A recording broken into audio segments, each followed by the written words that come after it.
falo por Chico Xavier, o capítulo 56. Nossa, velho. Aí, o Silvério chegou a fazer a prece, tá vendo? Boa noite, Silvério. Boa noite, Silvério. Tudo bem? Ô, Silvério. O microfone tá. Tá Boa desligado. noite, tudo bom, gente? Boa noite, tudo bem? Beleza, joia? Beleza, Tudo graças jóia. a Deus, com vocês. Tudo bem, graças a Bom. Deus. Vamos fazer a leitura aqui, Silvério, do Pão Nosso, no capítulo 56. Êxitos e insucessos. Sei viver em penúria e sei também viver em abundância. Paulo, Filipenses 4:12. Em cada comunidade social, existem pessoas numerosas demasiadamente preocupadas quanto ao sucesso particularista, afirmando-se ansiosas pelo ensejo dentro. São justamente as que menos se fixam nas posições de destaque, quando convidada ao posto mais alto do mundo, estragando desastradamente as oportunidades de elevação que a vida lhe confere. Quase sempre, os que aprenderam a suportar a pobreza é que sabem administrar com mais propriedade os recursos materiais. Por essa razão, um tesouro amontoado para quem não trabalhou em sua posse é muitas vezes causa de crime, separatividade e perturbação. Pais trabalhadores honestos formarão nos filhos a mentalidade do esforço próprio e da cooperação afetiva, ao passo que os progenitores egoístas e descuidados favorecerão aos descendentes a inutilidade e a preguiça. Paulo de Tarso, na lição à igreja de Filipos, refere-se ao precioso imperativo do caminho, no que se reporta ao equilíbrio, demonstrando a necessidade do discípulo quanto à valorização da pobreza e da fortuna, da escassez e da abundância. O êxito e o sucesso são duas taças guardando elementos diversos que, contudo, se adaptam às mesmas finalidades sublimes. A ignorância humana, entretanto, encontra no primeiro o licor da embriaguez e no segundo identifica o fel para a desesperação. Nisso reside o erro profundo, porque o sábio extrairá da alegria e da dor, da fartura ou da escassez, o conteúdo divino. Reflexão, né? Sim. Equilíbrio. Vamos começar então essa semana, né? Que já começou ontem no domingo. Hoje já estamos em trabalho e trabalhando e continuando a nossa caminhada evolutiva. Levemos nossos pensamentos ao Pai, pedindo a Ele que nos dê a oportunidade de continuar nessa seara, pois sabemos da dificuldade que temos, pelo simples fato de sermos humanos e ainda trazer no nosso ser o egoísmo. Pois trabalhando nessa oportunidade, com os estudos que temos feito há quase 3 anos, com certeza estamos no caminho correto, tentando dissolver as questões menos produtivas e nos colocando na questão mais evolutiva e mais espiritualizada. A cada estudo que fazemos, compreendemos um pouco mais. A cada estudo que fazemos, entendemos a necessidade de continuarmos nessa senda. A cada estudo que fazemos, adquirimos um pouquinho mais de conhecimento. Mas entendemos também que nada sabemos ainda. Assim, Senhor, peço que, para o estudo de hoje, nos dê discernimento para o entendimento, para que assim a gente possa melhorar cada vez mais, em especial no trabalho que vamos desenvolver, que é o trigo e o joio. Uma parábola que nos traz reflexões máximas. Graças te damos, Senhor Jesus, hoje, agora e sempre. Que assim seja. Que assim seja, graças a Deus.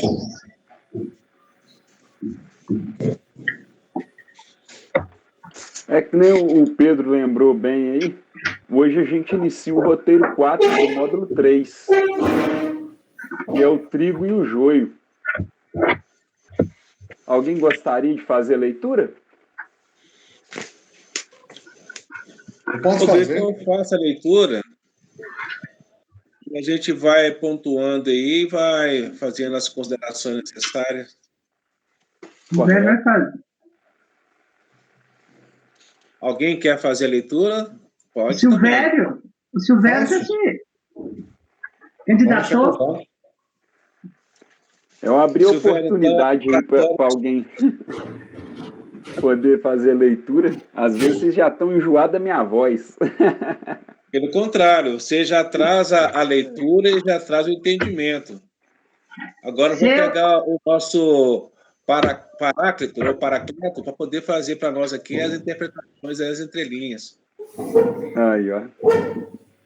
Você já é o leitor oficial. Bom, Você pode conseguiu, ir? Silvério, encontrar aí? O trigo e o joio, Isso. módulo 3, livro 2, módulo 3, roteiro 4. Isso aí? Correto, esse mesmo. Tá. Vamos embora. O trigo e o joio. Objetivos: interpretar a parábola do trigo e do joio à luz do entendimento espírita. Ideias principais. A parábola do trigo e do joio simboliza a luta entre o bem e o mal, ainda existente no planeta. Quando Jesus recomendou o crescimento simultâneo do joio e do trigo, não quis senão demonstrar a sublime tolerância celeste no quadro das experiências da vida. O mestre nunca subtraiu as oportunidades de crescimento e santificação do homem, e, nesse sentido, o próprio mal, oriundo das paixões menos dignas, é pacientemente examinado por seu infinito amor, sem ser destruído de pronto.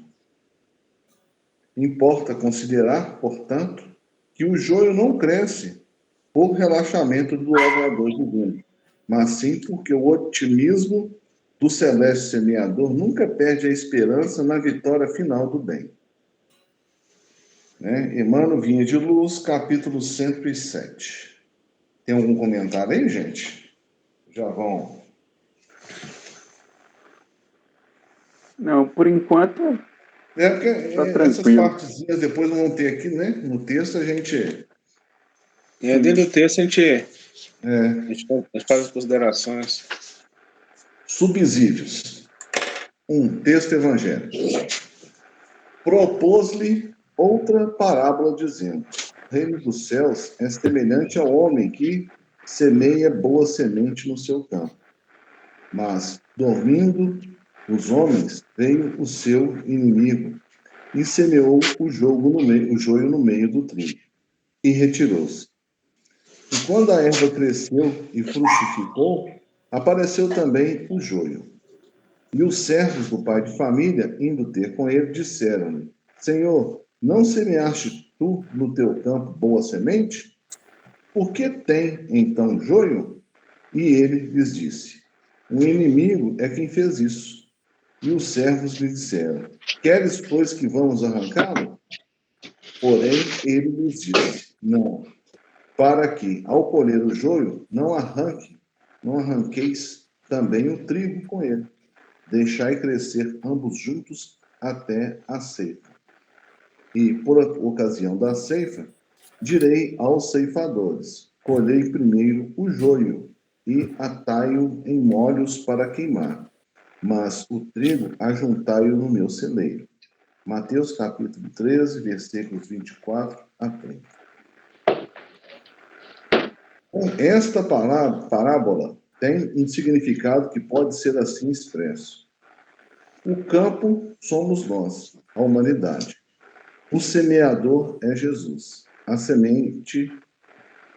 O semeador é Jesus. A semente de trigo, o evangelho. A erva má, as interpretações capciosas de seus textos. E o inimigo, aqueles que as têm lançado de permeio com a lídima doutrina cristã. O crescimento do joio junto ao trigo representa a luta entre o bem e o mal, comum em todos de expiação, comum em mundos de expiação e provas como o nosso. Indica também as dificuldades e as bênçãos existentes na luta cotidiana. Importa considerar que muitos joios encontrados na pauta da existência ocorrem como produto de nossa invigilância ou decorrentes de processos atávicos ainda não superados. Patinha. Meu cachorro, viu? Nessa primeira parte ele vem falando, né? Que o joio, né, nós é que somos o campo, né?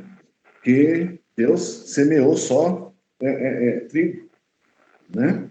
E, né? Nós, nossos defeitos, nossas mazelas, acabamos semeando joio também. Então, né? Vai que em nós, né? No campo crescem as duas ervas, né? A boa e a má, né? E de forma que, ao final, tenha que se prevalecer só o trigo, né? A boa erva. Sabe o que eu lembrei agora, Silvério? Ah. Foi quando ele disse, aí na parte do texto, que a palavra, né, do evangelho mal interpretada são as más sementes, né, que aquele inimigo veio a lançar no campo. Aí me lembrei na hora daquele estudo nosso dos falsos profetas. Será que não seriam eles os que estariam fazendo interpretação incorreta do evangelho e semeando, né, como inimigos, essas sementes más no meio do campo? Eu pensei nisso na hora, quando veio falando sobre essa parte. Eu até acho, Vitor, apesar que todos nós, em alguma parte da vida, nós somos também falsos profetas, né? Nós, em épocas passadas também, demos designação e interpretação equivocada ao evangelho, né? Foi. Em outras existências, nós somos padres, nós somos, né? Ligado ao clero, com certeza, aí nós já tivemos alguma ligação. Nisso aí, nós fazíamos, né, más interpretações, né? Eu Então, lembro quer dizer, que prevalecia a nossa parte má, né? Sim, eu lembro que nosso joio. Eu lembro quando a gente discutiu sobre isso, né? Sobre esse assunto, os falsos profetas. Até mesmo na atualidade, nós podemos muito bem estar invigilantes, fazer uma leitura e interpretá-la de forma incorreta e passar esse conhecimento incorreto para outras pessoas. Pra frente, né? Sim. Tem também que eu estou pensando aqui, quando fala nessa questão do campo, nós também podemos olhar pelo lado do campo íntimo, né? Que temos lá plantado joio e trigo, né? Nosso campo íntimo. Sim, são as nossas más inclinações, né, Darcy? Sim, que podemos considerar como joio, né? Correto. Pessoal, a gente vê essa oportunidade aí também nas outras religiões, né? Porque a interpretação é nossa. A gente não tem aquela oportunidade, ou não tem a luz para nos discernir exatamente o que está nas entrelinhas. Somente através do estudo e das confabulações que a gente acaba chegando num consenso em geral. Então, a gente vê hoje, como nós trouxemos na nossa atualidade, eu vejo muito isso nas nossas igrejas evangélicas, que nossos irmãos, às vezes, pecam nessa condição. Porque a interpretação não é do livro, é deles. Eles pegam aquilo e põem como se fosse realmente a coisa certa e correta, tem que ser aquilo. Então, vira mais do que um dogma, né? Vira uma lei e eles fazem aquilo como se fosse. Depois, né, quando vem a questão da iluminação, que já estão bastante combatidos naquela situação, é que eles começam a interpretar de forma diferenciada. Porque, igualzinho, nós estamos aqui, nós estamos aprendendo. nós temos as nossas dificuldades de interpretação, mas a gente está aprendendo. Então, nós estamos sendo suficientemente humildes para poder entender a colocação de cada um, o que não acontece muito nas outras, principalmente na igreja evangélica. Eu falo isso porque eu vejo a questão dos meus irmãos que entraram para a igreja, não fizeram nenhum curso, né, para poder ter entendimento, e depois começaram a falar, assim, coisa com coisa, assim, nós lê direito, procura saber, olha as entrelinhas. Só tem outra coisa também, né, eles não conseguem colocar na condição de se desculpar. Aí fala que nem falar erro dessa situação não fala. Então é exatamente isso, como diz aqui essa parábola do joio e do trigo, né? Que nós, o campo, somos nós, né? Que é o terreno, automaticamente, onde que vai ser implantado. Jesus vem semear para a gente, que nos trouxe a questão da lição, mostrou o que era de fato, como é que tinha que fazer. Porque se a gente for olhar lá, Moisés foi a lei do talião, né? Olho por olho, dente por dente. E assim veio e vê que haverá o Consolador prometido, amar o próximo. Ele deixou essa questão da consolação. E nós sabemos, né? Muitos dos nossos irmãos de outras religiões vêm às casas fraternas buscar entendimento. Então, é exatamente isso, essa postura aqui, né? Aonde que está a erva daninha e o trigo, né? A semente do trigo, que é a Evangelho que nos dá essa sustentação. E a erva, né? Automaticamente, a interpretação que nós trouxemos, cada um trouxe ansiosa, né? De buscar somente o entendimento deles e oferir até mesmo questões materiais. Uhum. É interessante, Pedro, porque você falou aí que aquilo que vai fazer com que nós tenhamos um bom entendimento é o estudo. E a gente não deve parar de estudar em momento nenhum. Independente se nós já vimos aquilo ali, nós devemos estudar novamente, porque cada estudo a gente tira proveito de uma interpretação e adquire um conhecimento diferente. Só que a título de exemplo, eu ainda estava no quartel e um amigo meu me convidou para ir na igreja evangélica, né, para fazer um curso de teologia. Eles vão lá, você ver se eu faço também, você fala, tranquilo. Eu fui com ele lá nessa igreja aqui no Inconfidente, né? Lá no Inconfidente. E chegando lá, fomos muito bem recebidos. E o rapaz falou assim, não, nós viemos aqui fazer inscrição para fazer o curso de teologia. Eu disse, não, que bom, hein? Eu perguntei assim, tudo bem, e eu posso fazer o curso também? O rapaz falou assim, mas qual que é a sua igreja? Eu sou católico. Não. Para você fazer o curso, você tem que ser batizado nas águas. Aqui só fazemos o curso de teologia só para quem é da igreja. Mas a igreja não é universal? Nós não somos igreja? Agora, o espaço físico até ficou assim, né? E automaticamente não me autorizou a fazer o curso de teologia.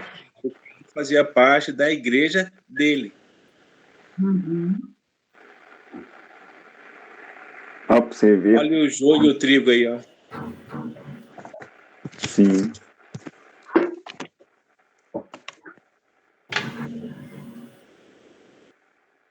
Você não era digno, Pedro, de adquirir o conhecimento.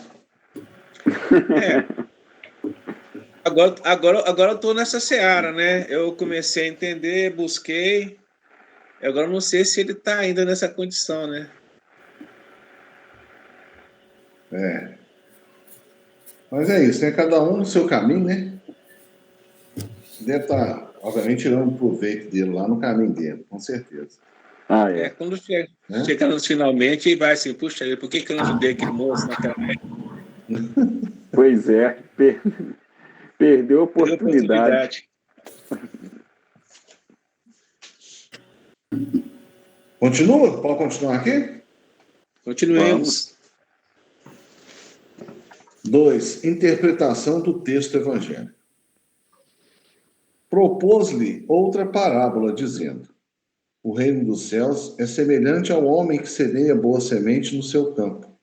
Mas dormindo os homens, veio o seu inimigo e semeou um joio no meio do trigo, e retirou-se.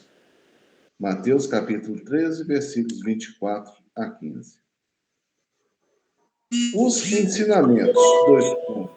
Propôs-lhe outra parábola, dizendo, dois pontos. O reino do céu é semelhante ao homem que semeia boa semente no seu campo.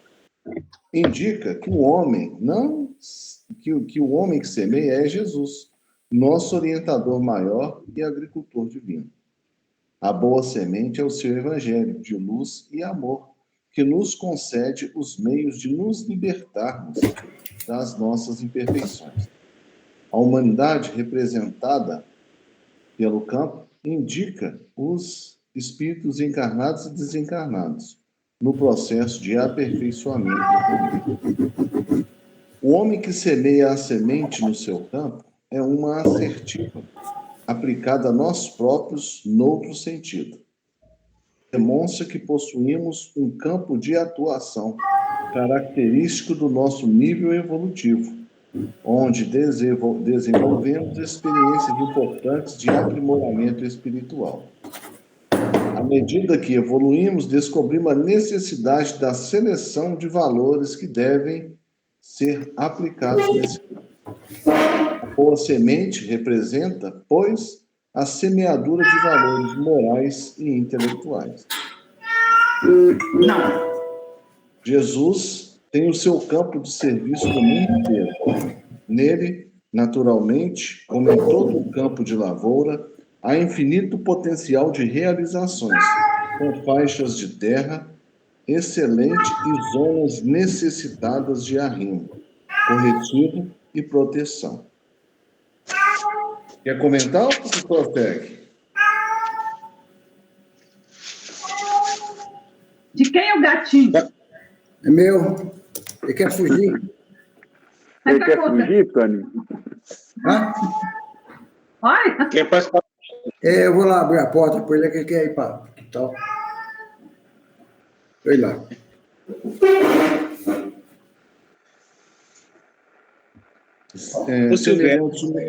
Só mais esse parágrafozinho, que eu acho que depois ele vai mudar o assunto. Sim.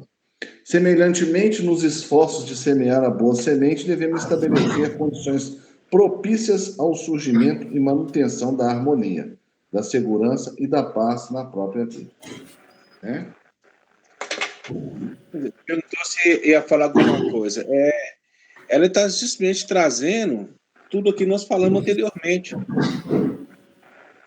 Falando da questão que o campo ainda somos nós, e Jesus que semeia na gente a questão dessa divindade, da boa interpretação, nos colocando no caminho no caminho positivo. Lógico, evidente que teremos nós percalços, porque, né, nós estamos aqui em formação evolutiva, caminhando. Mas aqui está fazendo tudo. Agora ele traz aqui, olha, demonstra que possuímos um campo de atuação característico do nosso nível evolutivo, onde desenvolvemos experiência importante de aprimoramento espiritual. À medida que evoluímos, descobrimos a necessidade da seleção de valores que devem ser aplicados nesse campo. A boa semente representa, pois, a semeadura de valores morais e intelectuais. Então, acho que é exatamente isso aí que nós estamos fazendo. Nós estamos trabalhando para nos melhorar. Como foi dito pelo Toninho ou pelo próprio Alvito, né? E outras encarnações, nós passamos por essas dificuldades. É mesmo você trouxe. Realmente é isso. Nós somos lá do clero, nós somos aqui que ajudamos a condenar Jesus. Nós, às vezes, nós esquecemos de avaliar. Nós somos um daqueles paralíticos ou um daqueles cegos lá daquela época que Jesus falou assim, olha, a sua fé te curou, vá e não voltes mais, não olhe para trás. Nós voltamos, porque a gente queria ver o que estava acontecendo. Então, a nossa oportunidade de estar melhorando, a nossa caminhada.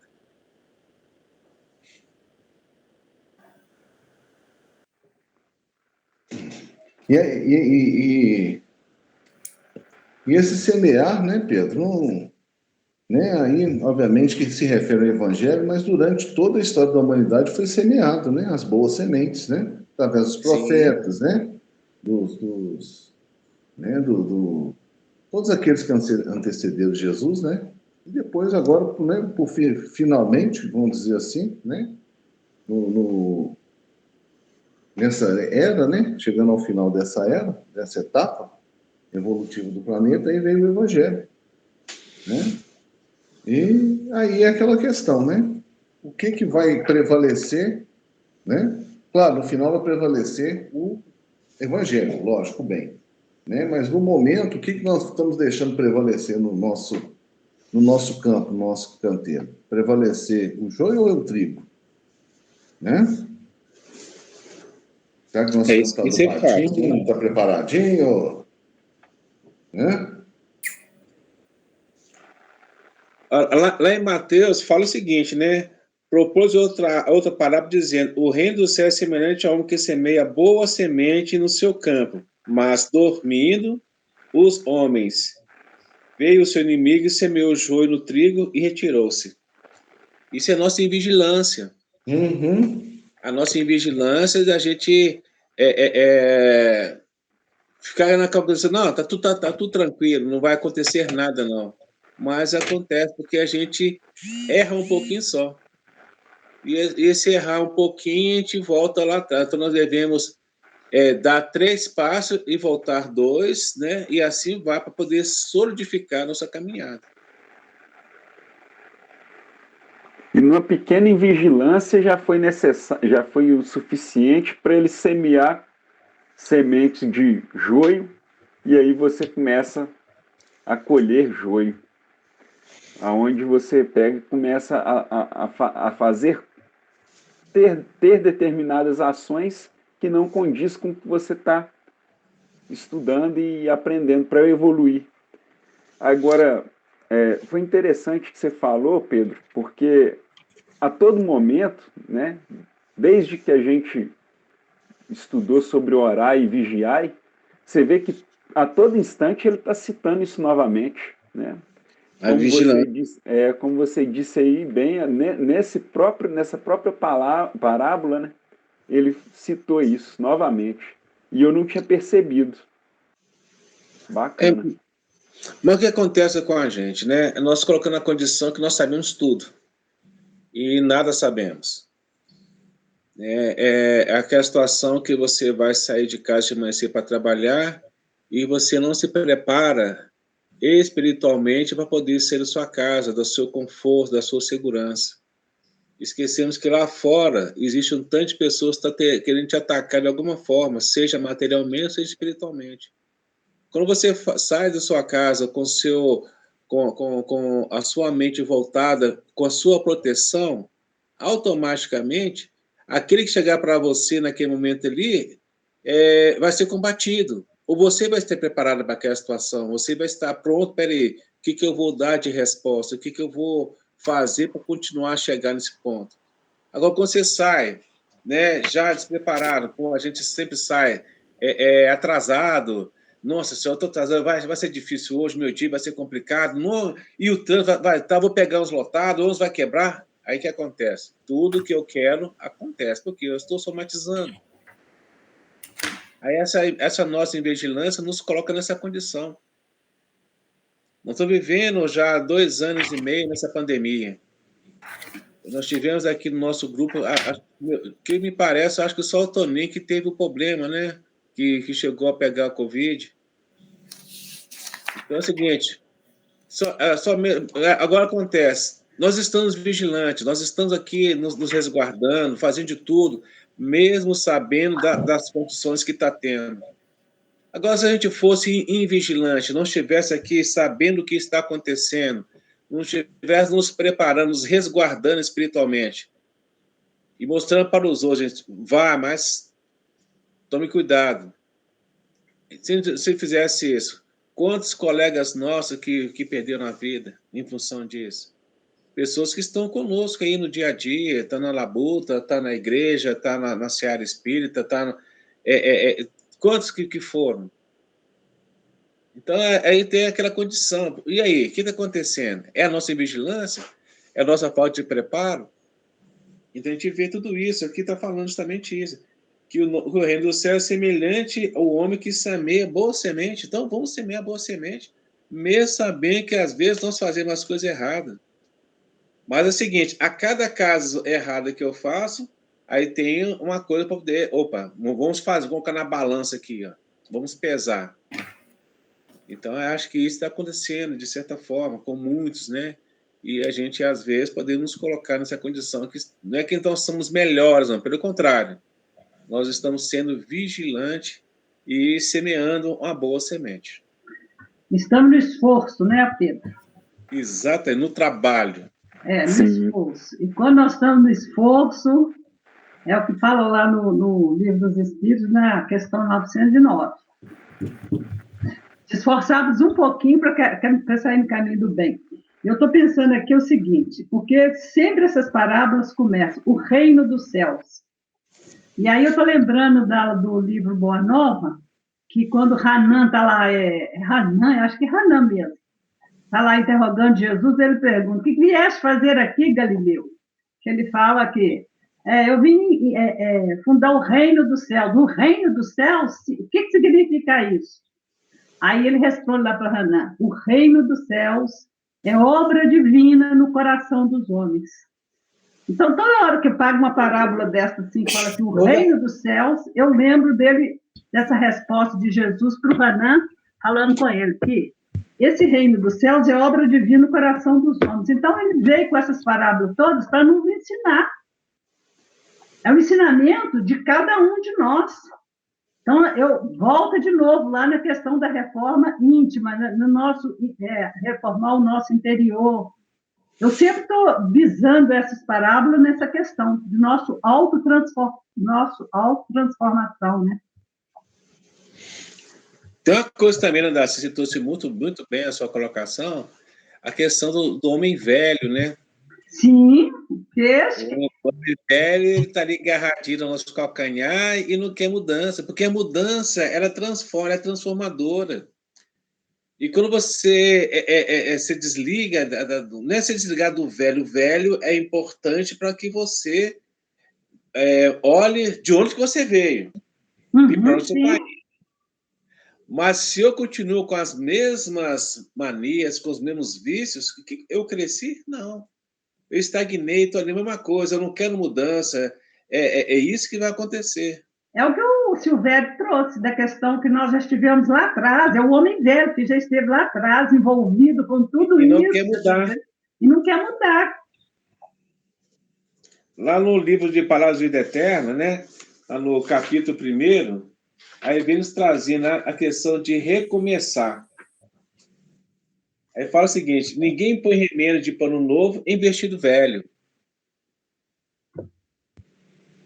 Aí, olha para você ver que visualização assim perfeita. Remendo novo em tecido velho. O que vai acontecer? Se a gente começar a jogar coisinhas novas em cima desse homem velho que está aqui enraizado e não quer mudança. Não vai conseguir. Agora, ontem nós fizemos esse estudo ontem no nosso grupo à noite. A menina disse, seu Pedro, imagine só, 20 anos atrás, você comprava um pano para fazer uma roupa, você tinha que fazer o que primeiro com o pano? Comprava um tecido para fazer uma roupa? Não punha ele de molho? Tinha que colocar de molho, tinha que lavar. Lavar, primeira coisa.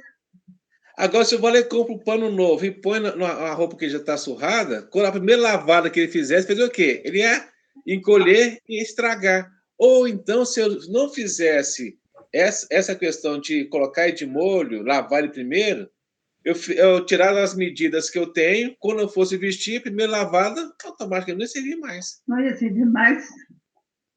Então é essa situação aí, é a mudança, a transformação do ser, a questão de você ser daquela condição de ficar ali pensando, né? Por que eu posso, o que eu não posso? Então, é justamente, nós temos que sair dessa oportunidade, né? E melhorar. Agora, de ficar ali amassando barro... Ou então já achar que já está bom demais também, né, Pedro? Sim. Tem pessoas que acham que já está excelente, que não precisa de mudar nada, que já está perfeito. Exatamente isso.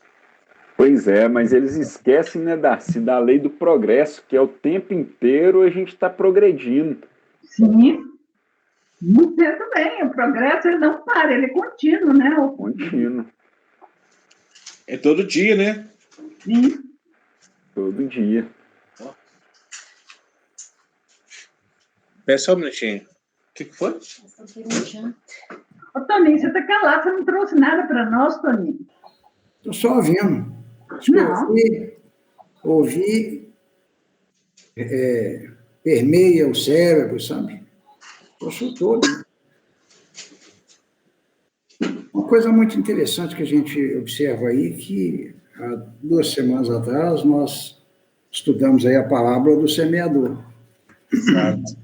Sim. E essa aí aparece, ou seja, em seguida, né? Lembrando que na parábola do semeador, apenas um tipo de semente foi lançada, foi semeada, foi plantada. Tá certo que ela recebeu diferentes tipos de solo, né?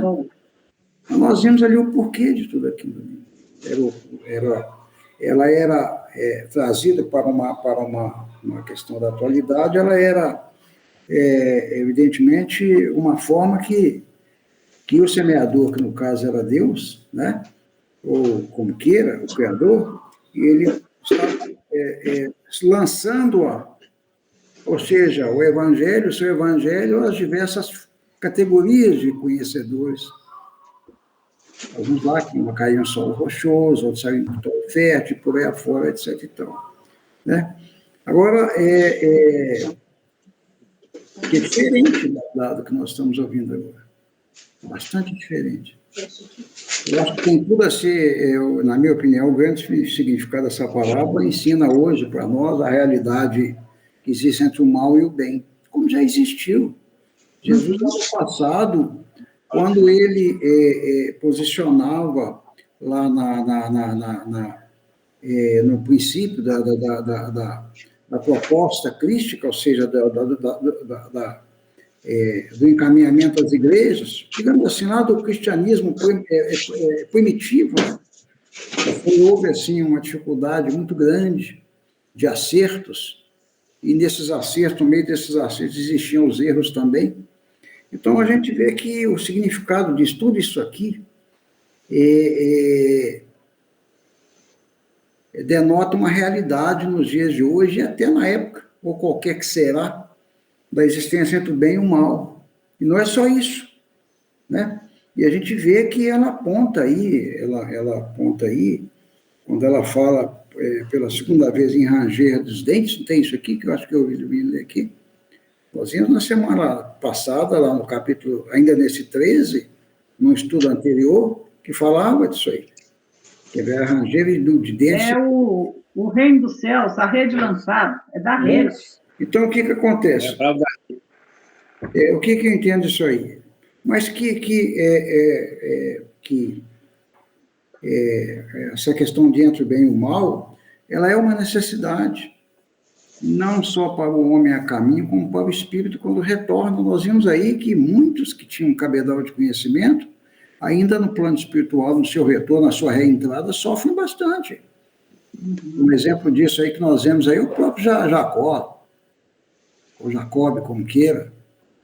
Nós vimos aí que quem havia sido, ainda que com seus conhecimentos, ele teve um retorno assim meio trágico, né? Com perturbações. E então a gente vê isso lá no plano espiritual também. Você quer que... E eu vejo aí que, resumindo tudo isso aí, que essa boa semente, eu qualifico ela como aqueles que Jesus relata lá no Sermão do Monte, ainda em Mateus, lá no capítulo 5, que ele fala das bem-aventuranças, sabe? Que estes, né, já preparados como pobres de espírito, por aí afora, terão assim, uma recepção muito bem satisfatória quando retornar ao plano espiritual. Por causa de quê? Por causa de entendimento, por causa de conhecimento. Uhum. Na semana passada aí, que as sementes que elas existem, como eu falei do grande, na questão do bem e o mal, nós temos aí, terminamos aí, parece que semana passada, o estudo sobre o bom samaritano. Olha, nós tivemos um comparativo ali da boa semente com a má semente, diga-se, no entendimento. Nós tivemos dois que eram qualificados como uma boa semente, que tinham um embasamento muito grande no conhecimento, e que se omitiram diante de uma realidade. E nós vemos que aquele que era qualificado como essa má semente é que deu guarida, que deu sustento àquele que bem necessitava. Nada acontece por acaso. Essas pessoas, como aquele que estava caído à beira do caminho, são colocados à nossa disposição ou são colocados como prova, como teste. Será que nós estamos, então, já atualizados na condução do bem? E ali é que é colocado o teste disso aí, onde nós poderemos seguir na retidão ou ainda continuar no percalço. Já somos praticantes do bem, né, Toninho? Entendeu? Eu disse na semana passada e repito hoje, Jesus é muito claro em afirmar que não veio para os sãos. Sim. Sim, esses aqui, essa semente boa que ele fala aqui, são os doentes, porque têm o conhecimento, mas não colocam o conhecimento à prova. A gente fala aí dos fariseus, aí, quem eram esses homens? Esses homens tinham um cabedal de conhecimento violento, mas guardavam tudo aquilo para eles. Guardavam tudo aquilo para eles. Então, eles eram os homens sãos, eles não eram doentes, porque o doente ainda não sabe. O doente aí que eu entendo aí, possivelmente eu posso até qualificar a mulher de Samaria como doente, como o centurião como doente. Eles não tinham, em momento algum, conhecimento da proposta de Jesus. E para quem sabe ler um pingo a letra, aquele que entendeu perfeitamente naquele momento exato, falou, toca-me, que será o suficiente. Nós vimos lá. Então, eu entendo dessa forma, sabe? Essa questão aí. E nós vamos ter novos desafios à frente. Muito breve, eu não sei se está aqui, mas se a gente for dar continuidade ainda, possivelmente, se não me engano, nesse capítulo 13 ou próximo, nós vamos ver falar da semente da mostarda, que ela, por menor que seja, tem um significado grandioso. Esse joio, isso é uma planta que existe realmente. Um dos maiores plantadores de mundo, nós sabemos que são os israelitas, os israelenses. Eles fazem de tudo. Como já dissemos, hoje uma das maiores culturas de uva do mundo está em Israel, no deserto. Se quiserem, vão até precisam ver como é a realidade. E que, inclusive, lá é até um local que é inóspito a esse tipo de... Sim, é o deserto, é no cultura. deserto. É plantado no deserto. Assim é com o trigo também. Agora, essa pequena árvorezinha, ela é igualzinha, embora menor, ela é mais ou menos parecida com o trigo, porém ela dá uma sementinha preta. A gente estudou e buscou a respeito disso aí. Mas ela não difere nada. Agora, é igualzinho, né? Jesus foi tão claro aqui em pedir explicar que elas deveriam crescer para que fossem arrancadas, por causa da diferenciação que ela seria menor, ou seja, ela seria menor na visualização, e assim o homem, aquele que pouco conhecimento ou nenhum conhecimento tem, vocês falaram de igrejas aí, com o passar do tempo, à medida que ele recebe isso como uma proposta, uma perspectiva de mudança, não vai ser do início, não, é bem depois que vai cobrar dele tudo aquilo que ele realmente aprendeu durante o ensino que foi dado. O aluno não se aprova para amanhã depois se tornar um mestre nas faculdades, ou como esse menino estuda aí, ó. E qual que mais sabe? É aquele que está no primeiro ano ou aquele que está lá no quarto ano? É evidente que é aquele que está mais velho, mais adaptado à questão daquilo que recebe. É por isso que ele fala que deixasse crescer para que a arrancagem, ou para que... É isso aí, ó, para que a arrancagem, ou para que a separação não tivesse dúvidas, para não existisse dúvidas. Porque uma coisa é você saber. Outra coisa é você fingir que sabe, a outra coisa é você não saber. E se a gente voltar lá na parábola do filho, aí, está vendo aí? Na parábola do filho pródigo, nós vamos ver que aquele companheiro, ele não, o filho, aquele, né, que optou em viajar, pegar a grana e sair gastando todo mundo afora, ele não tinha conhecimento, mal conhecimento que ele não tinha do resultado final que poderia advir. Ele vivia o momento. Então, nós vemos esse companheiro aí, eu vejo ele como, no final, como uma semente boa, porque ele se redimiu e foi buscar exatamente respaldo naquele que sustentava, ou seja, naquele que plantou, que semeou, que tinha o conhecimento. Então, eu acho que esse diferenciamento aí, nos dias de hoje, é exatamente a nossa convivência. Eu sempre falo, isso até que quem me foi trazido foi uma pessoa assim, de um cabedal muito grande, que foi o Sr. Antônio Rodrigues, um português, fundador da Casa de Bezerra de Menezes. O homem é um culto, ele vivia nas mesas assentado ao lado de Chico, de Jair Soares e muitos outros aí. E ele deixava bem claro isso, que a árvore realmente ela só vai nos dar a oportunidade de colher o fruto depois que ela estiver com fruto, a ponto de ser colhida. Ele falava isso. O que ele queria dizer comigo? Que eu estava, ou qualquer um está, a caminho do aprendizado. Agora, nós temos duas opções nessa árvore, uma mangueira, por exemplo. Você subir ao pé com a dificuldade de colher o fruto na condição preticial, então pegar pedras e atirar. Agora, qual que é o certo, qual que é o errado aí? Esse homem, esse português, falava isso para nós aí, e ele qualificava isso como, nos dias de hoje, essa referência do mal e o bem, até nos nossos lares. A convivência que nós temos de nos ajustarmos, né? Evolutivamente, no meio, naquele seio. E nós sabemos que no nosso meio, nós temos possivelmente, se não um, ou todos que foram adversários, ou que são companheiros de débito de vida anterior. E nós não temos dúvida nenhuma disso. Porque o Chico, lá naquela lição lá de Sergismundo, nos deixa muito claro a respeito disso aí.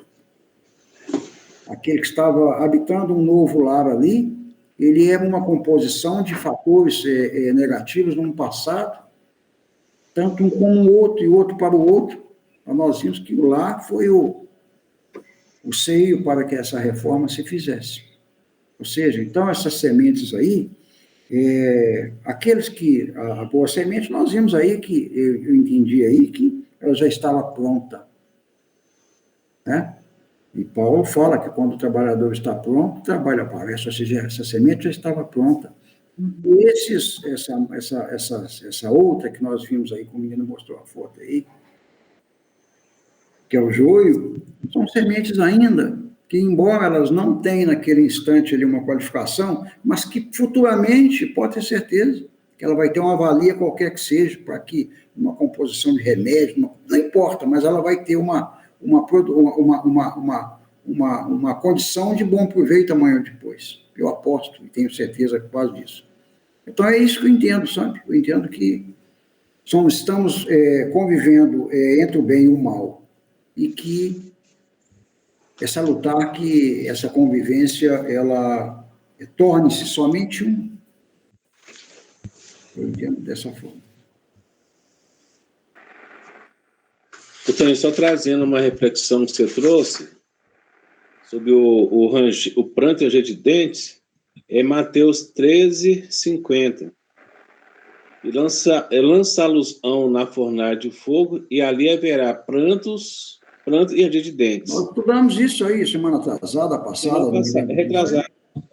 Uma coisa muito interessante que essa parábola do joio do trigo aí, ela é exclusiva do Evangelho de Mateus também, nós sabemos disso, né?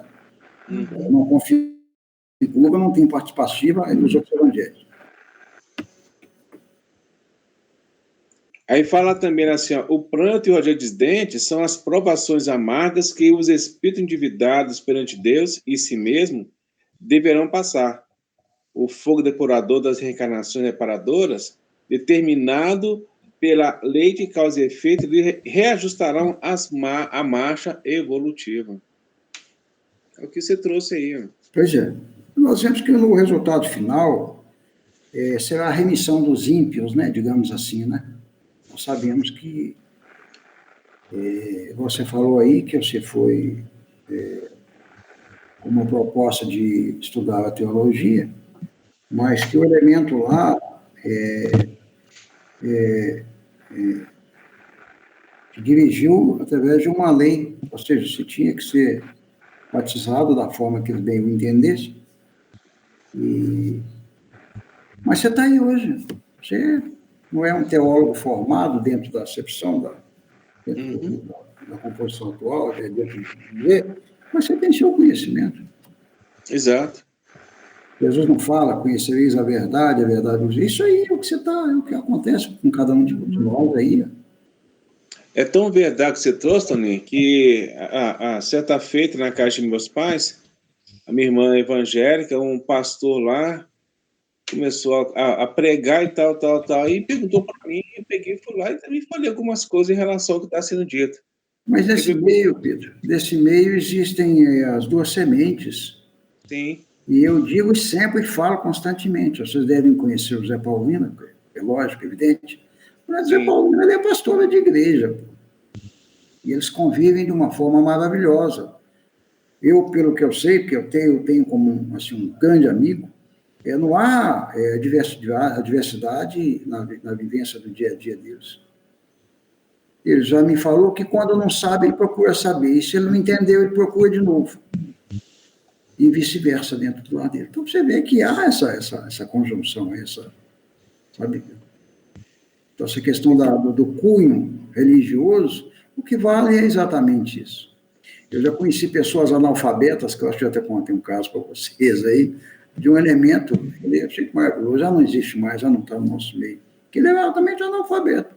Um belo dia ele foi chamado, o Bento ele foi chamado para poder ir para uma igreja de crente lá no bairro de Santa Efigênia, e ele já era de idade, quando isso aconteceu, e ele te falava, abre lá em Pedro tal, em Mateus tal, e sabia de cabo a rabo, tudo de tanto ouvir.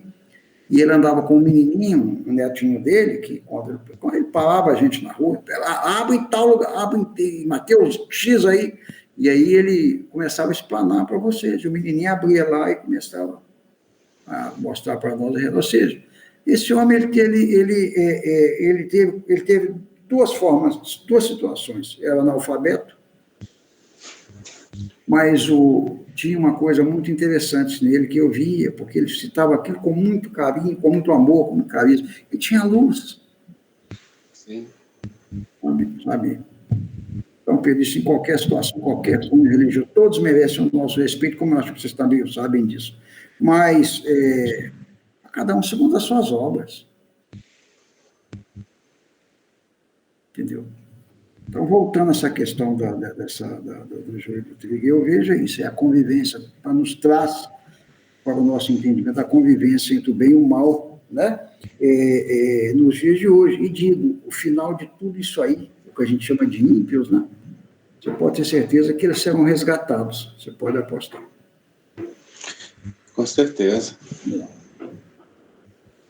É isso.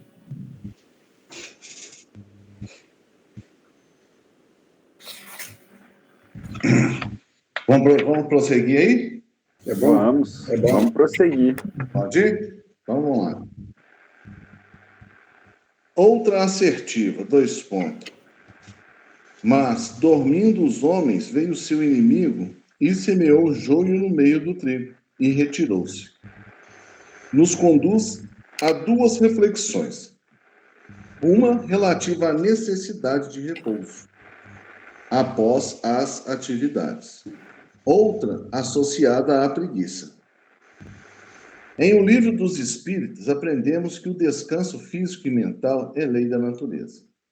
O repouso serve para a reparação das forças do corpo e também é necessário para dar um pouco mais de liberdade à inteligência, a fim de que se eleve acima da matéria.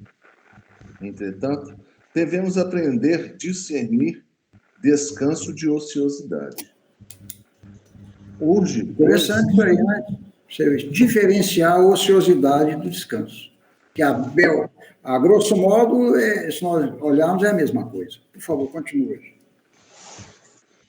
Urge, pois, que saibamos fugir, desassombrados, aos enganos da inércia, porque o espelho ocioso da nossa vida, em sombra, pode ser longamente viciado e detido pelas forças do mal, que, em nos vampirizando, estendem sobre nós as teias infernais da miséria e do crime.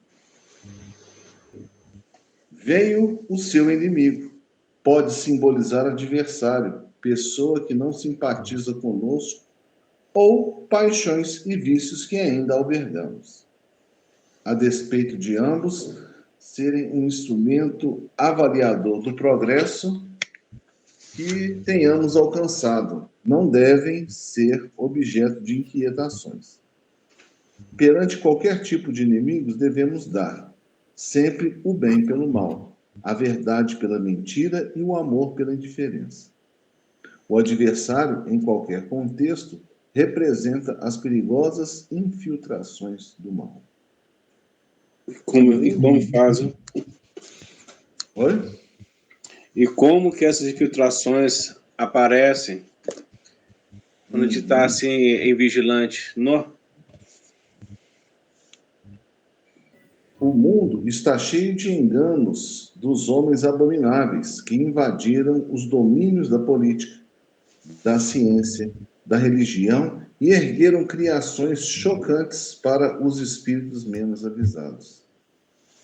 Mas o discípulo de Jesus, bafejado pelos benefícios do céu, todos os dias, que se rodeia de esclarecimentos e consolações, luzes e bênçãos, esse deve saber de antemão quando lhe compete realizar em serviço e vigilância. E, caso aceite as ilusões dos homens abomináveis, agirá sob responsabilidade que lhe é própria, entrando na partilha das aflitivas realizações que o aguardam nos planos inferiores. Né? Se você der abertura para o mal, responsabilidade sua. Né? Conhecendo o Evangelho e sabendo disso, né?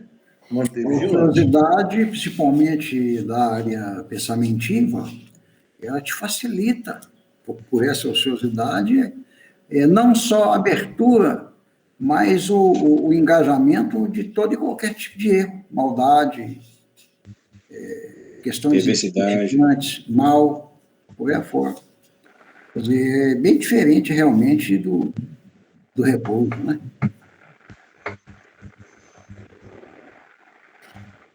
As imperfeições morais são ferrenhos adversários. Quando menos esperamos, somos envolvidos pelas tramas das próprias imperfeições.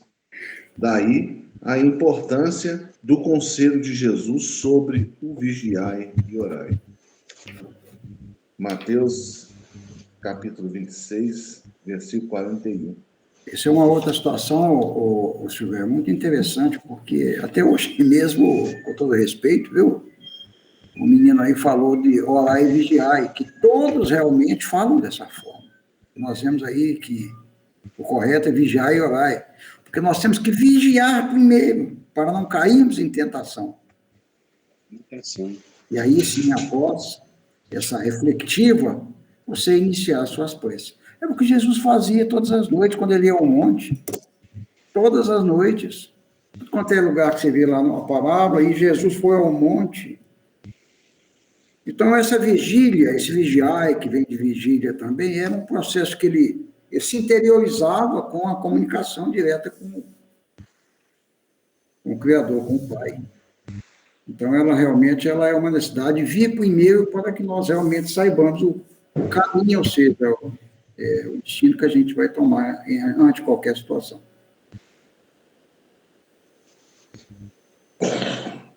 Mencionamos com muita frequência que os inimigos exteriores são os piores expoentes de perturbação que operam em nosso prejuízo. Urge, porém, olhar para dentro de nós, de modo a descobrir que os adversários mais difíceis são aqueles que não nos podemos afastar facilmente, por se nos alojarem no cerne da própria alma. Dentre eles, os mais implacáveis são o egoísmo, que nos tolhe a visão espiritual, impedindo vejamos as necessidades daqueles que amamos. O orgulho, que não nos permite a luz do entendimento. A vaidade que nos sugere superestimação do próprio valor. O desânimo que nos impele aos princípios da inércia. A intemperança mental que nos situa na indisciplina. O medo de sofrer que nos subtrai as melhores oportunidades de progresso. E tantos outros agentes nocivos que se nos instalam no espírito, corroendo-nos as energias e depredando-nos a estabilidade mental. Então, esse pedacinho. A gente viu aí quando fala aí no final e logo no início lá que fala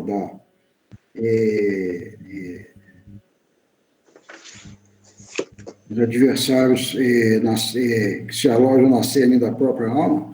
Nós podemos ver aí como um exemplo básico aí quando aquele espírito maléfico convida Jesus para uma retroativa de finalidade, falou, eu te dou tudo isso aqui para você fazer isso, aquilo, eu te dou mais isso aqui, tudo aqui, ó, levando ele lá lá no alto dos penhascos, mostrando tudo isso aqui, pode ser, quer dizer, é isso aí, ó. Eu entendo dessa forma aí, ó. E se ele não tivesse vigilante, embora está certo que nós estamos falando de Jesus, né? Mas isso pode acontecer conosco nos dias de hoje. Pode ter X, sei lá, e dar cabo da vida daquele fulano. Ou seja, você pode se idealizar pelo X que ele está te dando, sem pensar nas consequências evidentes que poderão advir. Então, é aí que, se você não vigia, é que a coisa acontece realmente aí. A gente vê isso a todo instante aí. A todo instante. Ô, Toninho, você trouxe uma coisa que você fala nessa condição dessa instabilidade mental. A gente pode ver isso hoje na nossa política. Os nossos políticos hoje aí, ó, boa noite, dona Helena. Estão assim, eles estão aí nessa perfeição, essa ganância toda, esse egoísmo. O menino leu aí, ó. O menino leu logo aí em cima, Pedro. O mundo está cheio de enganos dos homens abomináveis, que invadem os domínios da política, que invadem os domínios da política, da ciência e da religião. Isso leu aí, é o que você está dizendo. Exatamente isso. Eu estou reportando a isso mesmo que... Nós estamos vivendo um momento aí mundial de fragilidade, embora isso aí não isso está dentro de uma realidade proposta pelo Criador, que é o caso dessa pandemia. Mas o momento, destacando aqui, já que você falou nosso país, o momento era de todos deixarem os seus campos políticos inimigos ou os seus campos políticos de proveito e se estenderem a mão e se unissem. Porque se você... eu entendi isso como aquela história do passarinho, né? O João de Barro lá, que toda hora começou a pegar fogo lá no meio do mato, lá na floresta, os bichos correram tudo para a beira do rio, porque não tinha para onde ir, foi bom, qualquer coisa chegar aqui, nós pula dentro da água, né? E quando eles menos esperavam, passava aquele beija-flor, o João de Barro não, e depois passava numa velocidade que assim, enfiava o bico na água, que assim subia com aquele voo rasante, chegava lá no alto, jogava aquela gotícula de água no meio daquele incêndio todo, eles começavam a rir dele. Pô, só está querendo com isso, porque apagar esse mundaréu de fogo com essa gotícula? Ele falou, absolutamente, eu estou fazendo a minha parte. Ou seja, quis dizer, se todos se unissem, era diferente. Você vê aí hoje, não é voltar ou falar que são você vê isso, só vê esses troços aí, de como está tendo aí, que eu não sei nem o nome, que está tendo daqueles senadores lá, e para falar de vacina disso, vacina daquilo, etc e tal. E ali, como é que chama isso? CPI. Mas eles esquecem que Jesus foi muito claro, né? Que aquele que não tiver pecado, que atire a primeira pedra, né? E eles, aqueles que estão regendo aquela situação, cada um tem 10 processos nas costas, outro tem 15, e por aí vai. Ou seja, era um momento de todos abraçarem, estenderem as mãos, para que, de uma só forma, cuidasse do mal que é solo. Mas não, está escrito aí, o que você falou está escrito aqui, ó. Oi? Pode continuar. Pessoal, é o Silvério. Vamos lá. É importante estarmos atentos porque as investidas do mal, alheias ou próprias, não marcam hora, surgem subitamente. O joio representa a ação contrária ao bem. Semeado quando estivermos desatentos, dormindo, pode gerar resultados funestos. O homem enxerga sempre através da visão interior. Com as cores que usa por dentro, julga os aspectos de fora. Pelo que sente, examina os sentimentos alheios. Daí o imperativo de grande vigilância para que a nossa consciência não se contamine pelo mal. Isso é uma realidade. Você vê aí, com as cores que usa por dentro, julga o aspecto fora. Muitas vezes você vê uma desgraça acontecendo, aí você já pensa quanto é tosso, uma negritude, e tem ali, vai pegar fogo. Entendeu como? Você expecta, você vê que aquilo ali está dentro dessa negritude. O pau vai quebrar. Isso é uma realidade. A frase, e semeou joio no meio do trigo, tem significado específico. Jesus poderia ter escolhido outra semente, que não o joio, para ilustrar o adversário do bem. O joio, porém, é uma erva daninha que se parece com o trigo e que se desenvolve no meio dele. Assim também acontece na vida. Encontramos ações infelizes ao lado de sublimes realizações humanas. Quando Jesus recomendou o crescimento simultâneo do joio e do trigo, não quis senão demonstrar a sublime tolerância celeste no quadro das experiências da vida. O mestre nunca subtraiu as oportunidades de crescimento e santificação do homem e, nesse sentido, o próprio mal, oriundo das paixões menos dignas, é pacientemente examinado por seu infinito amor, sem ser destruído de pronto. Importa considerar, portanto, que o joio não cresce por relaxamento do lavrador divino, mas sim porque o otimismo do celeste semeador nunca perde a esperança na vitória final do bem. A luta da vida, como processo educativo, nos oferece contínuas oportunidades para semearmos o bem, evitando o mal. E, empenhados nesse propósito, é comum termos que enfrentar padrões menos edificantes da própria personalidade, que surgem no caminho como poderosos adversários. Jesus, porém, manda aplicar processos defensivos com base na iluminação e na misericórdia. O tempo e a bênção do Senhor agem devagarinho e os propósitos inferiores se transubstanciam. O texto de Mateus nos fala que após a semeadura do joio, o inimigo retirou-se. Percebemos, assim, que em todos os acontecimentos infelizes decorrentes da invigilância ou da insinuação de forças inferiores, o mal opera às escondidas. Instaurado o processo de desarmonia, o agente causador da perturbação retira-se, observando à distância os seus efeitos. Real. Você vê como que o mal fica maquinando, né? Ele só espera a oportunidade, né, Vitor? Isso. Aquela hora que ele menos espera, ele opera o mal dele e ele sai. E fica só observando. E igual aquela passagem, né? dos dois agricultores que tinha a questão do burrinho, né? Aí o diabo chega lá e solta o burro no quintal do outro. O burro vai lá e começa a comer a plantação do outro. A outro vai lá e conversar com o burro, mas não soltei não, o que vai e faz? Vai lá e põe fogo na plantação do outro. O outro vê que tinha colocado fogo, vai lá e mata a mulher do vizinho. Aí o vizinho vai lá, mata a mulher, o filho do outro. É quando vê no final, todo mundo sofreu alguma coisa. Ele pensa assim, por que você fez isso? Eu só soltei o burro. Então é o A seguinte, maldade já estava nos homens, né? já estava, eu só soltei o burro e deixei ver o que aconteceu. É o que está trazendo aqui. A maldade estava ali, quer dizer, os dois estavam convivendo harmoniosamente, sem nenhum tipo de problema, por nada. Aí veio um laço, não, vamos ver o que vai acontecer aqui. Soltou o burro, foi lá, comeu a horta do cara, foi tirar satisfação. O cara foi lá, mandou matar o burro. Aí o cara vai lá e vai dizer, quem mandou matar meu burro? Ah, não, quem comeu meu negócio? Foi lá e matou a mulher do cara. O cara vai lá e mata a mulher do outro e o filho. Aí depois tá tudo feito, vai lá e põe fogo na fazenda e tudo pegando. Aí fica assim, mas por que você fez? Não, eu só soltei o burro, não via mais nada.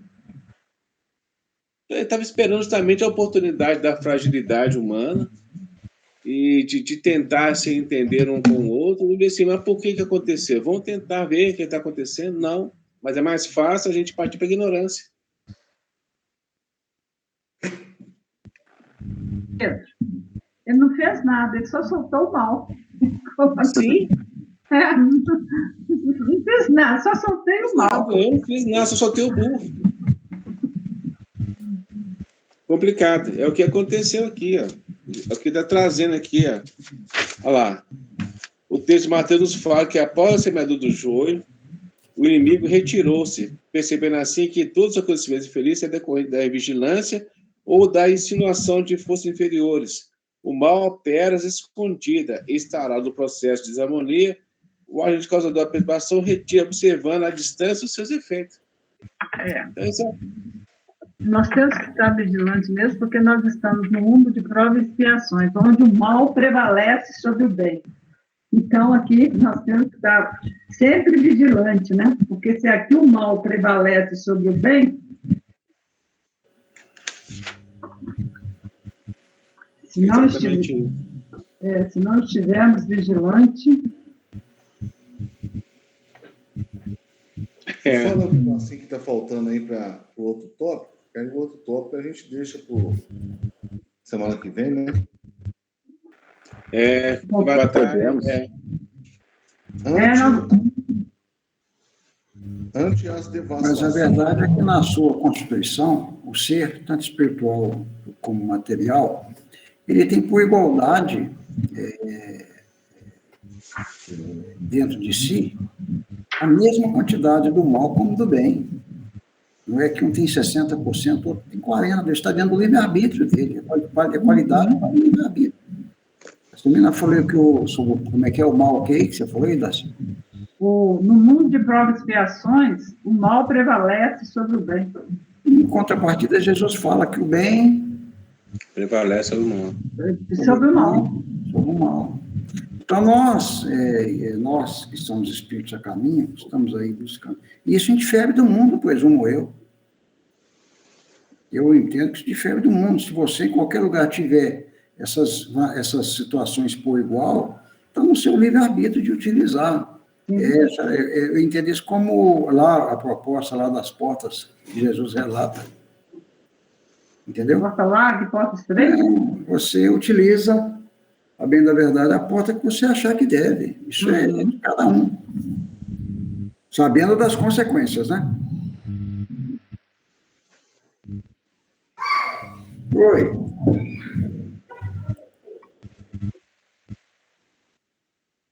Então, vamos lá. Vamos lá? Ante as devastações do mal, apoia o trabalho que objetive o retorno ao bem.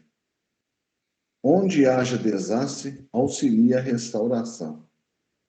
Se a maldade enodoa essa ou aquela situação, faze o melhor que possas para que a bondade venha a surgir. Está lá no Justiça Divina de Emmanuel, né? É isso mesmo, Justiça Divina de Emmanuel. Uhum. Então, eu não solto o burro, não. Né? Deixa o burro preso. Deixa o burro preso. Gente, nós tá lá, 9h16, vamos passar o passe virtual? Podemos.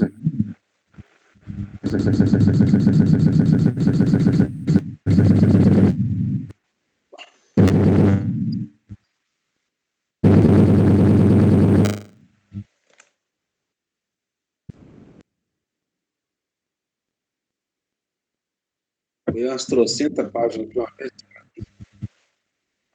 É porque você compartilhou a tela da reunião. Quando você compartilha a tela da reunião, dá isso mesmo.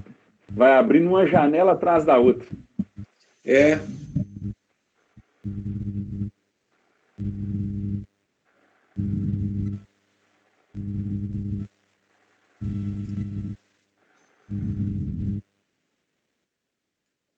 Vamos ver se vai agora.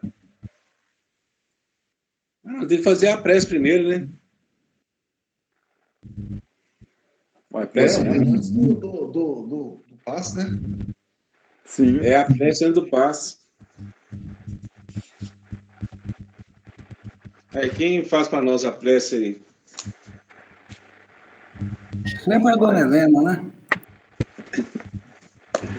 Dona Vamos lá Helena? também. A dona Helena, Vai né? melhor, né? Vamos serenar os nossos corações, agradecer a Deus por essa reunião, por estarmos aqui reunidos, por estarmos em comunhão com essa espiritualidade maravilhosa da casa de Francisco de Assis, essa espiritualidade que nos orienta, nos direciona, e esse estudo é direcionado por eles para que possamos, ao banquetear com essa ceia maravilhosa, possamos energizar o nosso corpo e o nosso espírito perante Deus, para que possamos trilhar os caminhos melhores para nós, pela nossa evolução espiritual. Mestre amigo, nós te agradecemos por essa reunião, por estarmos aqui, pedimos por aqueles que não puderam estar conosco hoje. Abençoa cada um, a cada membro desse grupo, a cada membro da família desse grupo, a cada irmão nosso espírita, a cada irmão nosso mundial. Nessa hora que estamos passando por essas fases do Covid e outras doenças, sabemos que a tua bênção está, que a tua proteção está nas nossas vidas. Sabemos que temos que passar por essas fases para podermos evoluir. Dai-nos força, dai-nos perseverança no caminho. Nós te agradecemos por tudo que nos proporciona, por tudo que nos dá, e te pedimos que continue conosco hoje, agora e sempre, e que assim seja, graças a Deus. Que assim Graças a Deus, que assim seja. Equipe de mentores espirituais Bezerra de Menezes. Para a realização de sua limpeza e purificação espiritual e o recebimento de energias revitalizadoras necessárias ao seu fortalecimento interior e exterior em seu corpo físico, emocional e espiritual. Peça também o concurso de seu anjo da guarda e dos anjos e espíritos superiores que tenha mais afinidade. Para isso, orientamos que se despoje de todas as suas preocupações do dia a dia. Deixe de lado, por alguns instantes, suas tarefas e compromissos corriqueiros. Isole-se em um ambiente tranquilo, para não ser interrompido. Deitado ou sentado confortavelmente, inicie uma respiração lenta e profundamente, com o único objetivo neste momento de receber esse passe espiritual revitalizador.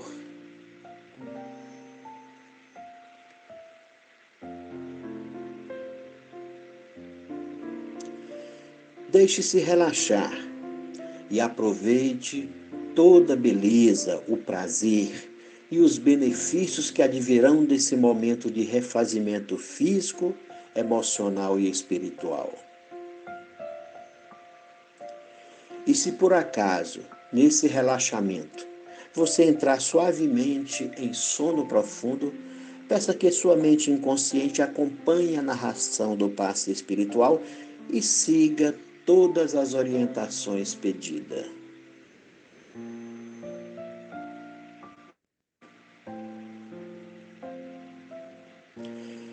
Fique seguro que após o passe, despertará sentindo-se feliz, revigorado e fortalecido.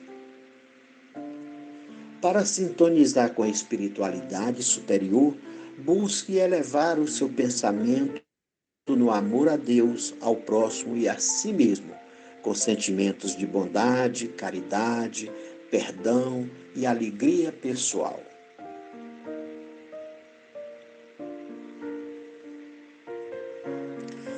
Agora iniciemos o passe espiritual com a oração ensinada por Jesus Cristo, enviada ao nosso Pai Celestial. Pai nosso que estais no céu, santificado seja o vosso nome. Venha a nós o vosso reino e seja feita a vossa vontade, assim na terra como no céu.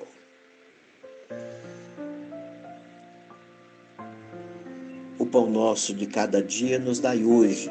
Perdoai as nossas ofensas, assim como nós perdoamos a quem nos tem ofendido.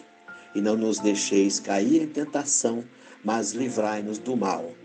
Porque teu é o reino, o poder e a glória para sempre. Amém.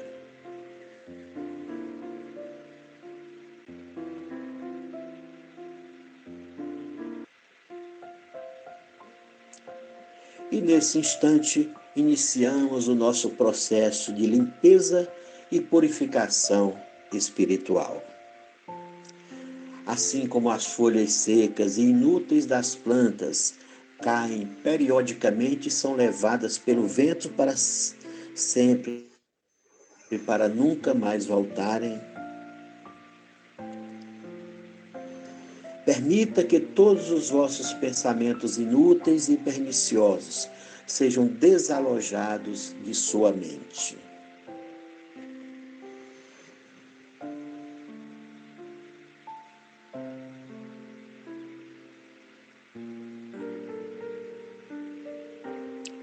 Ideias de vingança, de rancor, de egoísmo em relação ao próximo e de orgulho e ambição exagerados, vícios e instintos morais deprimentes, tristeza, depressão, ansiedade em relação a si mesmo, se desprendam de sua mente e partam de forma definitiva, levados pela sua vontade de melhoramento espiritual.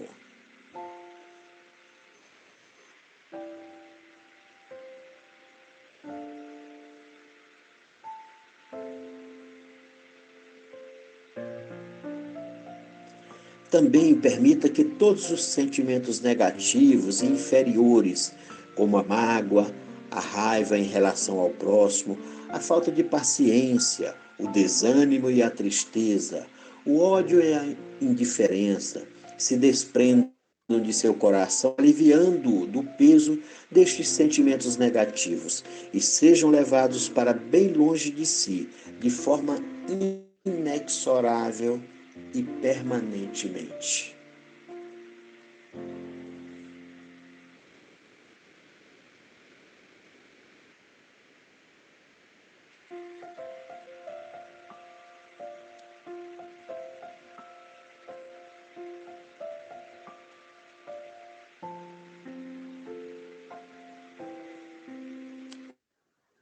Ao mesmo tempo, permita que os mentores espirituais, com a permissão de Deus nosso Pai, retirem todas as enfermidades alojadas em seu corpo físico e limpem todas as larvas e impurezas do seu corpo espiritual.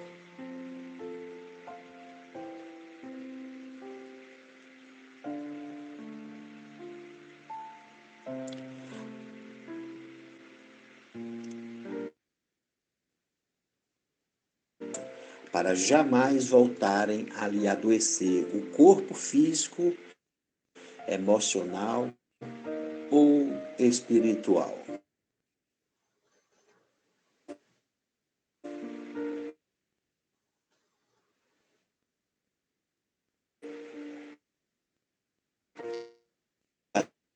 Completamente limpo e purificado de todas as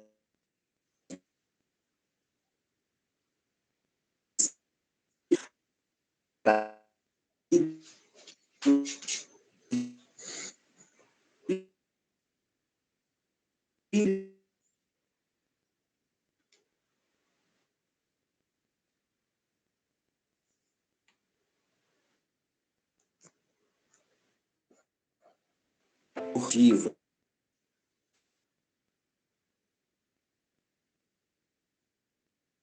e células.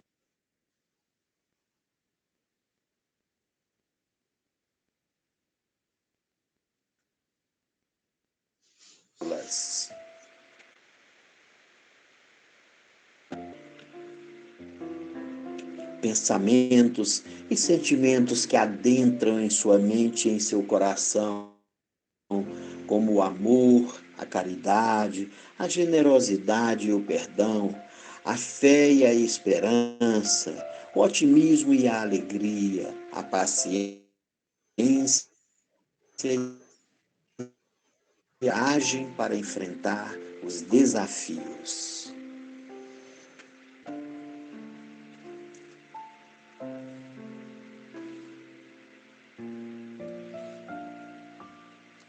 E dessa forma, fortalecido, rejuvenescido e revitalizado, você se sentirá renascido para continuar sua jornada terrena em busca de cumprir sua missão sagrada com maior confiança e coragem.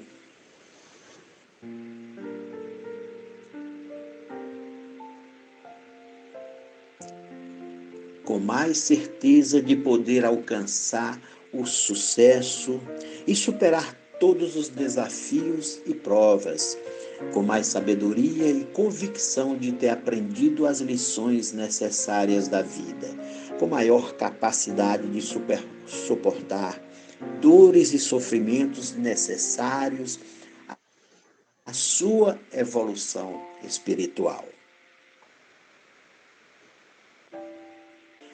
Agora o passe está em sua fase final e nesse momento lembre-se de agradecer a Deus pelo dom da sua vida, por todos os tesouros recebidos do Pai Celestial.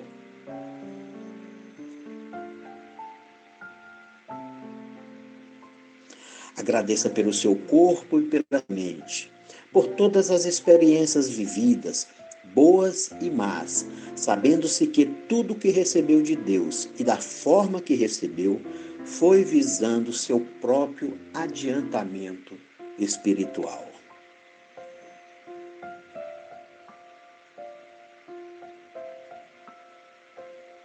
E agora, volte ao seu estado natural, sentindo sua respiração e seu corpo, e volte a tomar consciência de sua vida presente.